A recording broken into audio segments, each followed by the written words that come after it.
Bonjour à tous, on est le 14 décembre aujourd'hui, il reste 10 jours avant Noël et on se retrouve aujourd'hui avec une vidéo où je vais vous présenter un truc de malade mental. Alors, il n'est pas trop tard pour acheter un cadeau de Noël et alors là je vais vous présenter un truc, c'est pile ce qu'il vous faut. Si vous connaissez quelqu'un qui est fan de Batman, et ben il va falloir lui offrir cette magnifique édition et merci Urban de nous avoir proposé le Batman 80 ans. Alors je vous le dis, il va briller de partout, il va briller dans tous les sens. C'est le Batman Detective Comics numéro 1000, accompagné de tous les meilleurs épisodes de Detective Comics. C'est-à-dire que c'est un truc, vous avez à la fin les comics récents sur le personnage avec donc l'épisode de Batman Detective Comics 1000 qui était un vrai exploit, hein, il faut se rendre compte, hein, un numéro de comics, c'est-à-dire qu'on a eu 1000 numéros qui sont sortis, donc avec des dessins très actuels. Je vous le montre encore, pardon, je vais un peu vite, hop, c'est génial, une édition fantastique, des dessins de tous les plus grands dessinateurs de chez DC qui sont venus travailler, qui font certaines planches par exemple qui sont vraiment super, avec plein de scénaristes qui sont venus travailler sur le projet, avec par exemple cette planche finale, enfin une des planches finales qui est absolument waouh, vous la regardez, vous faites oh my fucking god. Vous avez, je vais vous montrer par exemple, il y a eu tous les auteurs qui ont fait, qui ont marqué Batman, qui ont fait des couvertures selon les décennies. Donc par exemple, vous pouvez très bien tomber sur celle de Frank Miller, par exemple, qui est pas la plus jolie parce que moi j'en ai acheté une et j'ai pris celle de Jim Lee. Celle de Jim Lee, est-ce que je vais vouloir la trouver? Hop. En fait, c'est la première qui est utilisée, mais bref. J'avais beaucoup hésité avec celle de Capullo, je sais pas si elle est dedans. Jason Fabok, Jason Fabok, qu'est-ce qu'elle est belle cette de Jason Fabok, elle est sublime. Franchement, mais quel dessinateur Jason Fabok. L'un des meilleurs dessinateurs de chez DC. Hein.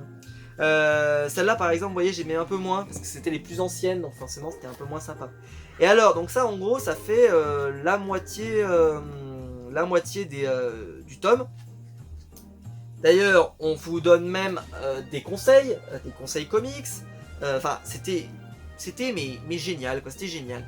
Et alors après, vous avez sur le reste du tome, parce que je sais pas si vous le voyez, mais en gros, vous avez la partie noire qui concerne le Batman 1000, le Detective Comics 1000, et après vous avez tout le reste. Et alors tout le reste, c'est tout plein de numéros de Detective Comics qui ont, alors au début, c'est ultra old school, c'est-à-dire que c'est les premiers numéros des comics, donc avec des numéros très anciens, des trucs.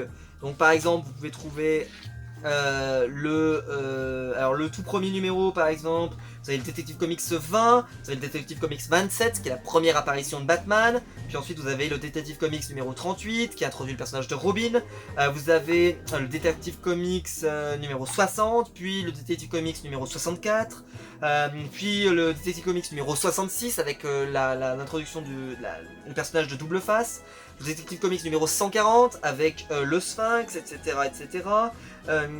Vous avez ensuite les Detective Comics, je sais pas moi, il y en a tellement. Vous en avez un avec Deadshot par exemple, de mémoire. Il y en avait un, j'aurais dû mieux préparer mon émission, mais c'est pas très grave. Donc je vais vous montrer à quoi ça ressemble. Il y a vraiment de tout. Alors au début, c'est des vieux dessins, avec des très vieux dessins. On retrouve par exemple un Batman comme ça là, que moi j'avais déjà vu en fait, je connaissais déjà. Il avait été parodié en fait dans un épisode des Simpsons, dans lequel il y avait un petit personnage comme ça qui venait parler à Homer. Je sais pas si certains voient la référence, mais je l'avais déjà vu. On a par exemple Man-Bat par exemple, qui est assez connu dans le milieu, parce que Man-Bat c'est un personnage très connu, avec donc Neal Adams, le légendaire Neal Adams, qui a beaucoup travaillé sur le personnage, hein, qui a vraiment révolutionné, qui a apporté beaucoup de choses au personnage. S'il y en a qui se disent « Oh mais moi je vais rien comprendre », vous avez énormément de bonus, d'éditorial, d'informations sur le personnage de Batman, avec des scénaristes qui ont travaillé dessus, des dessinateurs. ce qui pourrait vous manquer pour comprendre un numéro, on vous donne des infos, c'est bien chapitré, c'est bien édité, et je vais vous montrer parce qu'on arrive vraiment sur des numéros après qui sont, bah voilà, avec des styles de dessin, attendez, je vais vous montrer autre chose, par exemple, voilà, un style de dessin très proche de ce qu'on a aujourd'hui, c'est pas encore le Detective Comics 1000, hein. Voilà, mais on approche et on y arrive, et puis après on arrive au Detective Comics 1000 dont je vous ai parlé juste avant, voilà, ça c'est la couverture de Jim Lee, que j'ai moi d'ailleurs, que j'ai en version originale, j'aurais pu vous la sortir mais elle est dans une de mes shortbox qui ne sont pas ici et elles sont, j'ai pas envie de refaire de la spéléo pendant 1 heure pour vous retrouver ça.